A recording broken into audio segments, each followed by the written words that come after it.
Hello everyone, আমি মাম্পি। আর আমার এই ছোট্ট একটি মিনি ব্লগে তোমাদের সবাইকে অনেক অনেক ওয়েলকাম। আমি তো ভালো আছি, তোমরা কেমন আছো অবশ্যই কমেন্টে জানিও। আর দেখো, রোজকের মতো আজকের সকালটাও সূর্য কিন্তু ওঠেনি, জানো তো, সেই মেঘলায়। আর আমি সকাল সকাল শুরু করে দিয়েছি যেগুলো আমার কাজকর্ম থাকে। সো আমার এই ছোট্ট মিনি ব্লগটাকে দেখতে থাকো। তো দেখো, আমি এদিকে সকাল সকাল আমার টেবিলটাকে পরিষ্কার করে নিয়ে বাসি বাসনপত্র সব কলপারে রেখে এসেছি। আর জানো তো, আজকে সবার তারা, সবাই সকাল সকাল অফিসে বেরিয়ে যাবে। ওই জন্য দেখো, আগে আমি এখানে সবজি কাটতে বসে গেছি। আর ওদিকে শাশুড়ি মা ভাত বসিয়ে দিয়েছে। তো আজকে হবে জানো তো ডাঁটা চচ্চড়ি, আর ওটা থাকবে আলু আর পেঁপে দিয়ে আর ডাঁটা দিয়ে। তোমরা কী কী দিয়ে করো অবশ্যই কমেন্টে জানিও। আর সেই সঙ্গে থাকবে জানো তো পেঁপে আর আলু দিয়েই মাছের ঝোল। তো সেই মতো দেখো, আমি সকাল সকাল সবজি কাটতে বসে গেছি। আর ওই আগে তোমাদের বলেছিলাম না যে আমাদের বাড়িতে কাঁচকলা আছে, তো ওটা যে কালো কলা না কাঁচকলা এটাই বোঝার উপায় নেই। আজকে সেই কলাটা হবে পেঁয়াজ দিয়ে চচ্চড়ি। তো আমি এখানে দেখো কলাটাকে কেটে নিচ্ছি। আর জানো তো, এই কলাটা আমরা বেশিরভাগই পাঁচফোড়ন দিয়ে পেঁয়াজ দিয়ে চচ্চড়ি করে খাই। চচ্চড়ি বলতে কি, একটা ঘন্ট ঘন্ট মতো।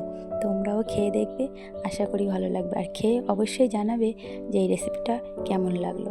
তো দেখো, সেই মতো সকাল সকাল আমি আমার সমস্ত কাজবাজ তো শুরু করেই দিয়েছি। আর এদিকে দেখছি জিরের গুঁড়ো নেই। তো শাশুড়ি মা বললো এটাকে একটু আমাকে গুঁড়ো করে দাও। তো জানো তো, আমরা কিন্তু শুধু জিরের গুঁড়ো দিই না, এর মধ্যে আমরা গোলমরিচও দিই, বাট আজকে ছিল না, ওই কারণে শুধু জিরেটাকেই গুঁড়ো করে দিতে হলো। আর এদিকে বরকে বলছি তুমি তাড়াতাড়ি করে গাড়িগুলো নামিয়ে দাও, আমি ঘরটাকে ঝাড় দেবো। কী বলো তো, আমাদের জানো তো, দেখেছো তো, ঘরের মধ্যে দুটো গাড়ি থাকে, একটা নয়। যে একটাকে একটু সাইড রেখে বাড়িটাকে বা ঘরটাকে ঝাড় দেবো, সেই উপায়টা কিন্তু আমার নেই। এদিকেও গাড়ি নামাতে নামাতে আমি উঠোনটা ঝাড় দিয়ে এলাম। আর এদিকে দেখো, আকাশটা জুড়ে মনে হচ্ছে আবার মেঘ করেছে, হয়তো বৃষ্টি নামবে। তো এটা আর নতুন কি, বর্ষাকাল, বৃষ্টি তো নামবেই। আর এদিকে দেখো, আমাদের সিঁড়িটা দেখতে পাচ্ছ সবুজ সবুজ হয়ে গেছে। জানো তো, এই বৃষ্টির জল পড়ে পড়ে ভীষণ পিছল হয়েছে।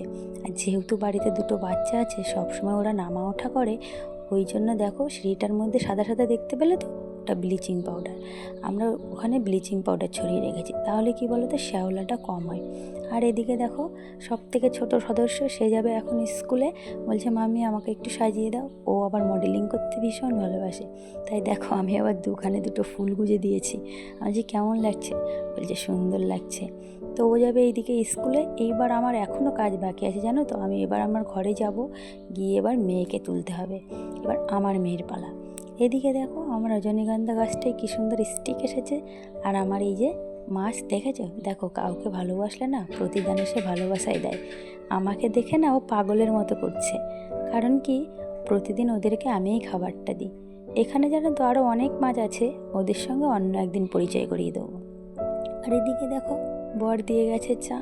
সেই মতো সকাল সকাল আমি একটু চা খেয়ে নিচ্ছি। আর চা খেয়ে নিয়ে না মেয়েকে তুলবো, মেয়ে এখনও ঘুমিয়ে আছে। আর এদিকে আমি মেয়েকে তুলে দিয়ে নিজে আগে ভাবলাম যাই নিজে ফ্রেশ হই। তো সেই মতো দেখো, আমি এখানে স্নান করে আগে চলে এসেছি। কারণ কি বলো তো, যদি আমি ফ্রেশ হয়ে যাই তাহলে মেয়েকে গোছাতে আমার একটু সুবিধা হয়, তাহলে তাড়াতাড়ি করতে পারি। আর ওই যে আমার না একটা বাজে অভ্যাস আছে, সকাল সকাল স্নান না করলে আমার ভালো লাগে না। আসলে বিয়ের পর থেকে এসেই তো ওই সকালে স্নান করা ধরেছি, সেখান থেকে না ওটা অভ্যাসে দাঁড়িয়ে গেছে। তো সেই মতো দেখো, আমি এখানে ফ্রেশ হয়ে গেছি, তবে আমি না পুজো করতে পারছি না এই কটা দিন। তো এদিকে দেখো, চলে এলাম ছাদের মধ্যে আমি আমার জামা কাপড় মেলতে। বেশি জামা কাপড় আজকে ছিল না, ওই দুটো চারটা যেটা আমি ব্যবহার করি সেটাই। এখানে দেখো, আমি জামা কাপড়গুলো মেলে দিচ্ছি, আর দিয়ে এদিকে এসে দেখছি মেয়ে উঠে গেছে, ও ফ্রেশ হতে গেছে। ওই কাল কাচাকুচি করেছিলাম, বলেছিলাম না বালিশের কভারগুলো কেচেছি। তবে রাত্রে যেগুলো আমরা ব্যবহার করেছি সেগুলো আমরা পরিয়ে নিয়েছিলাম কভারগুলো, কিন্তু এই কটা বাকি ছিল, ভাবলাম আগে এদের কভারগুলো পরিয়ে নিই। সেই মতো আমি ঘরে এসে তাড়াতাড়ি করে বিছানাটাকে যতটা পারি ক্লিন করার চেষ্টা করছি। তোমরা তো জানো যে বাচ্চা যত সময় না বাড়ি থেকে স্কুল যাবে, এইটা আমার ক্লিন করা বা না করা সমান। তা আর বেশ কিছুদিন ধরে না আমার বিছানা চাদর এটাই পাতা রয়েছে, বেশ কিছুদিন বলতে এই 2-3 দিন ধরে। তো ভাবলাম আজকে আমি চেঞ্জ করব। মেয়ে ওইদিকে ফ্রেশ হয়ে চলে এসছে, আর আমি এদিকে বিছানার কভারটাকে ভাবলাম একটু চেঞ্জ করে নিই। সেই মতো দেখো, আমি বিছানার কভারটাকে একটু চেঞ্জ করে আরেকটা অন্য চাদর আমি পেতে দিলাম। কি বলো তো, যেহেতু বাচ্চা থাকে, ওই 1-2 দিনের বেশি না, কি বলবো, বিছানার চাদরগুলো থাকে না, সেই নোংরা হয়ে যায়। যেহেতু আমাদের ঘরের মধ্যে মেজে করা নেই, ওই জন্য আমাদের জিনিসপত্রগুলো একটু বেশিই নোংরা হয়। আর এদিকে দেখো আমি বিছানাটাকে পরিষ্কার করে তাড়াতাড়ি করে মেয়ের স্কুলের বইগুলো গুছিয়ে দিচ্ছি। ও গোছাতে পারে, তবুও আমি যতটা পারি এখন করে দিই। তো এদিকে আমি বই গুছিয়ে দিতে দিতে দেখো এতটাই হাঁপিয়ে গেছি, তো ভাবলাম আগে একটু জল খেয়ে নিই। জানো তো সকাল থেকে এতটাই ব্যস্ত থাকি আর এতটাই দৌড়াদৌড়ি করতে হয় আমাকে, নিজের জন্য একটু সময় পাই না। তো এতটা কষ্ট হয়ে গেছে, ভাবলাম আগে একটু জল খেয়ে নিই। এইদিকে আমি জল খেতে খেতে বাবা এদিকে মেয়েকে স্নান করিয়ে দিয়েছে, আর আমি ওকে তাড়াতাড়ি করে স্কুলের ড্রেসটা পরিয়ে দিচ্ছি। কারণ কি বলো তো, স্কুলের গাড়ি আসবে। আর মেয়ে দেখো বলছে আমি এখন বড় হয়ে গেছি, আমি নিজেই পারি, আমি নিজেই জামাটার বোতাম লাগিয়ে নেব। তো ও বোতামগুলো লাগিয়ে নিচ্ছে, আমি যে তাহলে বাবা দাও টাইটা আমি বেঁধে দিই, এটা তুমি পারবে না। তো সেই মতো আমি ওকে টাইটা বেঁধে দিলাম। দিয়ে এদিকে যেহেতু টাইম হয়ে যাচ্ছে, তাড়াতাড়ি করে মেয়েকে আমি এদিকে খাইয়ে নিচ্ছি। আর জানো তো মেয়ে না একদম সকাল সকাল খেতে চায় না, শুধু সকাল সকাল বলবো না, ও সত্যি ছোটোবেলা থেকে ভীষণ কম খায়। আর ওকে এইদিকে খাইয়ে দিতে দিতে খাওয়ানো কমপ্লিট হয়ে গেলে আমি ওদের টিফিনটাও গুছিয়ে দিচ্ছি। এখানে দেখো বাবা বেরিয়ে যাবে, তারপর ওর পিসিমণি অফিস যাবে। যেহেতু সবাই অফিস যাবে, ওই জন্য আমি তাড়াতাড়ি করে ওদের টিফিনটাকে গুছিয়ে দিচ্ছি। আর কি বলো তো, এই যে সকালে ওইটুকু টাইমের মধ্যে সত্যিই ভীষণ হুটোপাটা লেগে যায়।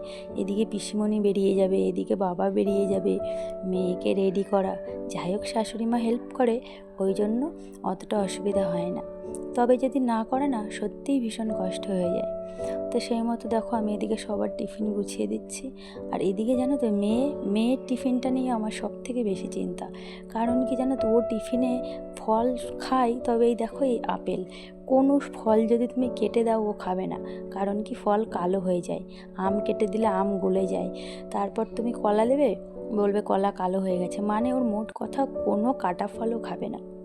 এইবার প্রতিদিন কি আঙুর ফল দেওয়া সম্ভব বলো? তবুও এই যে এখন বলেছে কি যে ওর বাবাকে তুমি তাহলে বেবি আপেল নিয়ে আসবে, ওই ছোটো ছোটো আপেলগুলো। এদিকে দেখো মেয়েকে টিফিন তো তাই দিলাম, আর এদিকে মেয়ের স্কুল গাড়ি এসে গেছে। মেয়েকে এই যে তুলে দিয়ে আমি এসছি নিজে একটু খাবো। তবে কি বলো তো, এই খাওয়ার পরেও কিন্তু আমার কাজ শেষ নয়, এখন আমাকে ঘরটাকে ক্লিন করতে হবে। এদিকে দেখো আমি সুন্দর করে, মেয়ে কিন্তু চলে গেছে, এই মেয়ে যাওয়ার পরের কাজগুলো তোমাদের সঙ্গে শেয়ার করছি বা বলছি। তো দেখো এদিকে আমি ঘরটাকে সুন্দর করে ক্লিন করে ঝাড় দিয়ে নেবো। আর ওদিকে তো তোমাদের দেখালামই যে আমার কতটা জামা কাপড় রয়েছে, সেটাকে আজকে ভাঁজ করতে হবে। বাবারে বাবা, আমার তো এটা দেখেই সত্যি কান্না আসছে, খুব বিরক্ত লাগে। আর এত মেয়েগুলো না জামা কাপড় ঘাটাঘাটি করে, নষ্ট করে, এলোমেলো করে, তোমাদের কি বলবো। তো দেখো এখানে বেশিরভাগই কিন্তু সব মেয়ের জামা কাপড়, আমাদের নেই বললেই চলে। তো দেখো সেই মতো আমি তাড়াতাড়ি করে ওর কি বলবো জামা কাপড়গুলো ভাঁজ করে নিচ্ছি। আর ভাঁজ না করলে না কোথায় রাখবো বলো, এত ছড়ানো ছেটানো থাকে, ভালো লাগে না। এমনিতেই ওরা খেলনা ছড়িয়ে ছিটিয়ে রাখে, আর তুমি সারাদিনে কত করবে, করে পারি না জানো তো। ওই জন্য ভাবলাম এখন নেইও, আগে জামাগুলোকেই ক্লিন করে ভাঁজ করে তুলে নিই। আর সেই মতো দেখো ওর জামাগুলোকে আমি ক্লিন করে ভাঁজ করে তুলে নিচ্ছি। কী বলো তো, এই এক্ষুনি গোছাবো, আবার একটুর মধ্যেই যা তাই হয়ে যাবে। তবু এলোমেলো তো রাখা যায় না, আমাকে তো গুছিয়ে রাখতেই হবে, তাই না? তো সেই মতো দেখো মেয়ের জামা কাপড়গুলো ভাঁজ করে ওর ওয়ার্ড্রপে আমি রেখে দিলাম। আর ওর ওয়ার্ড্রপে রেখে দেওয়ার পর এবার আমার একটু ছুটি। তো ভাবলাম বাবা সকাল থেকে অনেক দৌড়াদৌড়ি হয়ে গেছে, এবার আমি একটু রেস্ট নেব, তারপর গিয়ে আবার অন্য কাজ। তো তো কী বলবো বন্ধুরা, আমার ভিডিওটা এই পর্যন্তই ছিল। তোমাদের যদি ভালো লাগে অবশ্যই একটা লাইক কমেন্ট করো, আর বলো আমার ভিডিওটা কেমন হয়েছে। টাটা। এবার আমি যাব একটু রেস্ট নিতে, আবার দেখা হবে অন্য একটি ব্লগে। টাটা। আজকের মতো সবাই ভালো থেকো, সুস্থ থেকো।